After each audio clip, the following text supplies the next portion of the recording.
പ്രമുഖ ചരിത്രകാരൻ വേലായുധൻ പണിക്കശ്ശേരി അന്തരിച്ചു. 90 വയസ്സായിരുന്നു.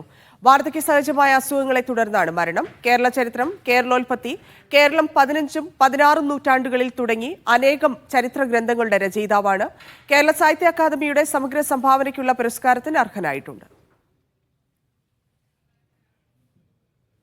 കെ അഖിൽ ചേരുന്നു. അഖിൽ, എപ്പോഴാണ് അദ്ദേഹത്തിന്റെ സംസ്കാരം? അദ്ദേഹത്തെക്കുറിച്ച് കൂടി. തന്നെ സൂചിപ്പിച്ച പോലെ തന്നെ കേരളത്തിലെ തന്നെ വളരെ അറിയപ്പെടുന്ന പ്രശസ്തനായ ചരിത്രകാരനാണ് മരണപ്പെട്ട വേലായുധൻ പണിക്കശ്ശേരി എന്ന് പറയുന്നത്. തൃശൂർ ഏങ്ങണ്ടിയൂർ സ്വദേശിയാണ്. കേരള ചരിത്രം തിരുത്തി കുറിച്ച മഹാസംഭവങ്ങൾ, കേരള ചരിത്രം, സിന്ധു നദീതട സംസ്കാരവും, പ്രാചീന ഭാരതത്തിലെ സർവകലാശാല തുടങ്ങിയ അനേകമായ ചരിത്ര ഗ്രന്ഥങ്ങൾ അദ്ദേഹം സൂചിച്ചിട്ടുണ്ട്. അതോടൊപ്പം തന്നെ ഈ ബാലസാഹിത്യവും അതുപോലെ ഫോക്ലോർ ഉൾപ്പെടെ ഗ്രന്ഥങ്ങളും അദ്ദേഹത്തിന്റെ പേരിലായിട്ടുണ്ട്. ഇതിൽ പല കൃതികളും തമിഴിലേക്കും ഇന്ത്യയിലും ഒക്കെ തന്നെ വിവർത്തനം ചെയ്യപ്പെട്ടിട്ടുള്ളതാണ്. അദ്ദേഹത്തിന്റെ പല ഗ്രന്ഥങ്ങളും ഇപ്പോൾ ഈ വിവിധ സർവകലാശാലകളിൽ പാഠപുസ്തകങ്ങളാണ് എന്നുള്ളതാണ് പ്രധാനപ്പെട്ട മറ്റൊരു കാര്യം എന്ന് പറയുന്നത്.